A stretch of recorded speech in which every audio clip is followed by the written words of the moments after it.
So far, we've just been typing code into CodeSculptor, and we type statements one after another, and they get executed immediately when we run our program. This is fine for simple programs, but a very powerful construct in programming is the function.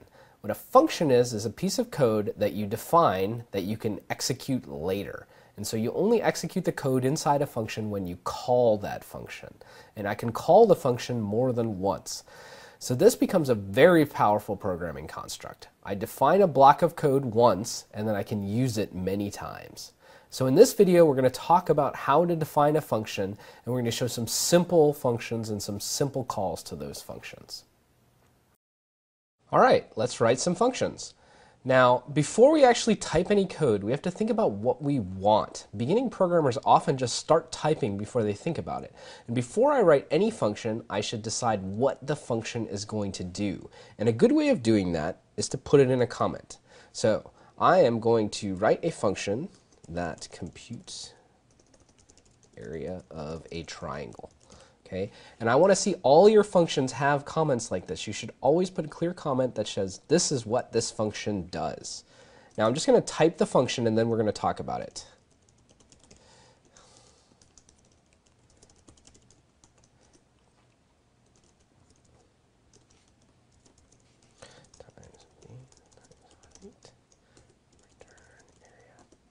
And there we are. Here's my function for computing the area of a triangle. All right, so I want to talk about two parts of the function. The first, which is line 2, is called the header of the function. And the second, which is the rest of it, is the body. Okay, so what is the header? The header tells you about the function. So it starts with the keyword def. Def is short for define, and you're telling Python that you want to define a new function. Then I have the word triangle area. That is the name of the function, and you can choose any name that you'd like. All names that are valid variable names are also valid function names. So you should pick a function name that is indicative of what the function does. So I'm going to compute the area of a triangle. I want to call my function triangle area.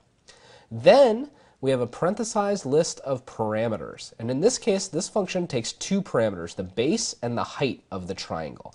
Now functions can take 0 or more parameters, so I could have 0, 1, 2, 100, however many parameters you need to compute whatever it is that you're computing. Okay? And you should also name your parameters in a way that's obvious to someone who's using or looking at your program. Here, base and height are obvious names for the elements of a triangle. Okay? Then we have a special character. At the end of the header is a colon. A colon has huge significance in Python. This means you're about to start a new block of code. And you'll notice the body of the function, which is the rest, and which is this new block after the colon, is indented. It doesn't matter how much it's indented, but it does matter it's indented by the same amount. And this has significance. When you stop the indentation, the block of code is done. Okay? So everything that is indented after that colon is the body of the function. And you can see I have two statements that are the body. The first one is actually computing the area. And you can go to Wikipedia if you've forgotten the area for the formula for the area of a triangle. It's just 1/2 times base times height. Okay? So I'm computing that on line 3. Then on line 4, I am returning that area. Okay? So what does return mean? Return is another keyword in Python that says this is the output of that function. And so you can output one thing from a function. In this case, I'm outputting the value of the local variable inside the function area. Okay? So let's run this program and see what happens. I keep hitting the run button here, nothing happens. All right, this is significant. This defined a function, okay? No code executes when I run this program. Why? Because a function is a piece of code that I want to be able to execute later. It only executes when you call it. So let's actually call this function. Let's say, a1 equals triangle area. Let's have a base of 3 and a height of 8. Now, beginning programmers often will just run this and say, hey, great, it works, because you get any old output. Let's think about it first. What is the actual output that's expected here? Let's print A1. I assume that a triangle with a base of 3 and a height of 8 should have an area of 12. Let's see if this actually works. It does. Okay. Now, I want to point out here. I assigned this to A1, and then I printed A1. What did A1 get? A1 got the output of the function triangle area. What is the output? The output is whatever the function chose to return after the return statement. So in this case, it was a variable area which had been assigned to the 1/2 times base times height. Okay, let's try it with something else. A2 equals triangle area 14 and 2. Okay, print A2. What do we expect the output to be here? I had expected to be 14, and lo and behold, it is 14. Now, I want you to think of these functions as a box. And this box has a name. In this case, it's triangle area. And there are some number of inputs.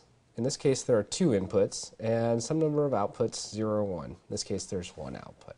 Okay, the first input gets named base. The second input gets named height. Something happens here. We create an output. We call it area, and then it goes out.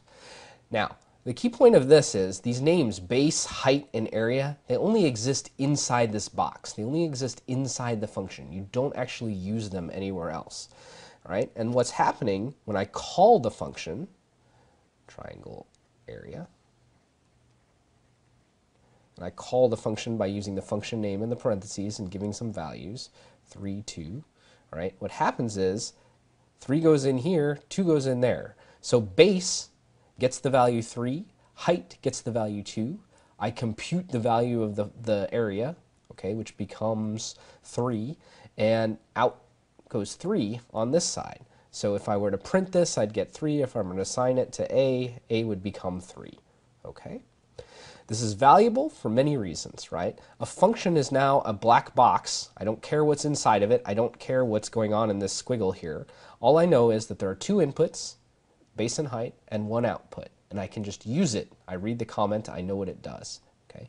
When I'm implementing the function, I don't have to care how you call it. All I know is these 2 things are going to come into the input, and now I can implement it in here, 1/2 base times height. Forgive me for abbreviating base and height as B and H. That computes area. This goes to area, right? Base goes to here, height goes to here. The output of this goes to area, and I get my output. All right, back to our code. Let's write some more functions. Let's write a function that converts Fahrenheit, if I can spell, to Celsius. Okay, so let's define a function. We use def, and we give it a name that makes sense. Fahrenheit 2, we'll be clever with the number 2, Celsius, and we take a variable name. We'll be clear about that too, that the variable is the value in Fahrenheit of the temperature. To convert to this, I'm going to say Celsius equals 599 times Fahrenheit minus 32. And we will then return Celsius. Okay, so now we have a function that takes a single input, just the value in Fahrenheit, and returns an output in Celsius. Next, we should test it. We shouldn't just trust that it works. So let's say C equals Fahrenheit to Celsius. Let's take some values that we know the answer. Okay, C1.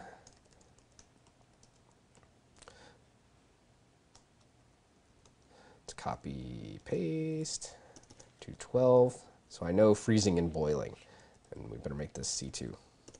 Let's print this out, C1, C2. I picked these because it's freezing and boiling, so I'm expecting 0 and 100 to come out, and they do. So I probably wrote this correctly. Okay, maybe I don't like Celsius. Okay, I'm a big fan of Kelvin. I really feel like, absolute zero is my friend. So let's convert Fahrenheit to Kelvin instead of Celsius. So again, I'll give it a useful name. I'll name the parameter correct. I'll spell it correctly. Okay, now what do I do? Well, hang on a second here. I have a function that converts from Fahrenheit to Celsius. I know that Kelvin is Celsius plus 275.13, or 273.15, sorry. But I already know how to convert to Celsius, so it would seem silly to try and write that code again. So let's not. Let's call our function. Inside of functions, I can write any code, or I can use any code that I would use anywhere else. So if I already have a function, I can use that too, all right? And I know that the Kelvin value, I should be consistent here, not use bad variable names. Kelvin value is simply the Celsius value plus 273.15. And now I can return Kelvin. All right? Well, I should test this. K1 equals Fahrenheit to Kelvin. Again, let's do some ones that we know. 212, K2, print K1, K2. All right, let's run this. And we get the numbers that I expect here as well. All right, I think this is very important for you to understand, right? Inside of a function, I called another function. All right, so let's think of this in terms of the boxes again. And hopefully you'll forgive me, but I am going to use single letters here because I can't write fast enough. Okay, so I had a function Fahrenheit to Celsius. All right, there's some box here. Okay, and it had one input, and that input was my Fahrenheit value. I did some calculations, which we know what they are, right? They're 5 nines, F minus 32. Okay, I get out Celsius value, and that comes out. Then I wrote another function. I wrote a function Fahrenheit to Kelvin. Okay, that's also a black box.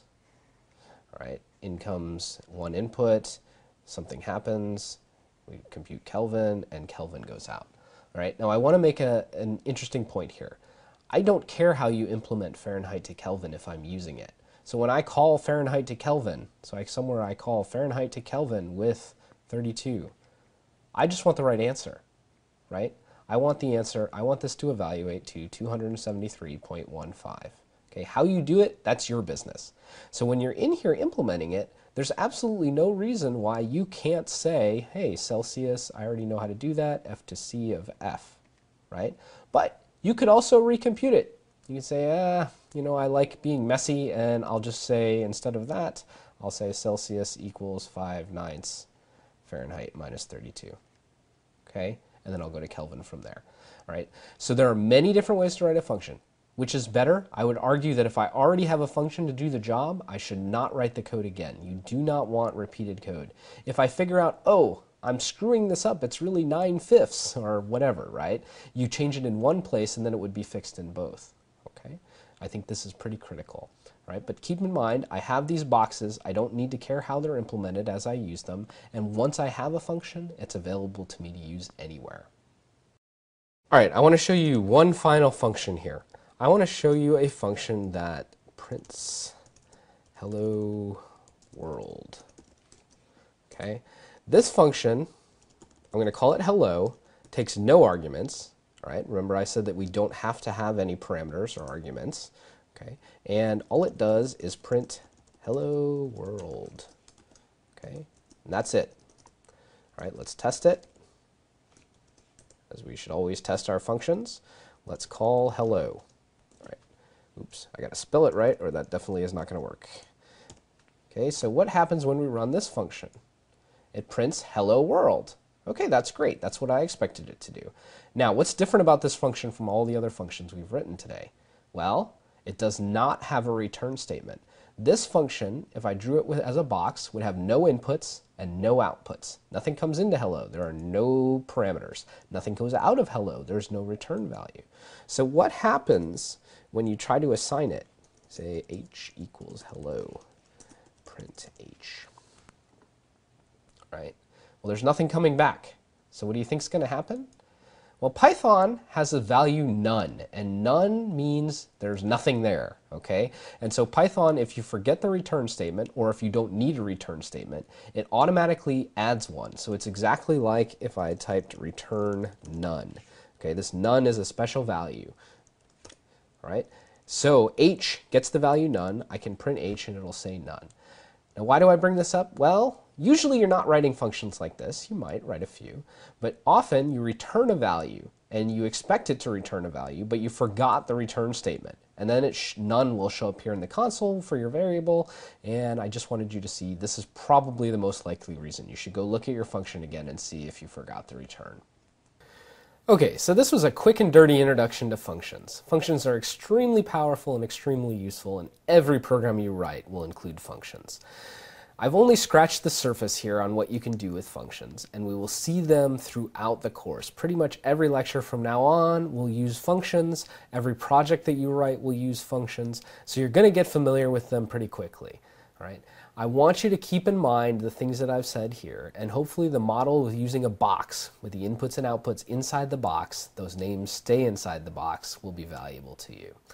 Don't forget the colon, don't forget the indentation, and don't forget the return. These are critical pieces of the functions. Hopefully, with a little practice, you'll understand and be able to use them well.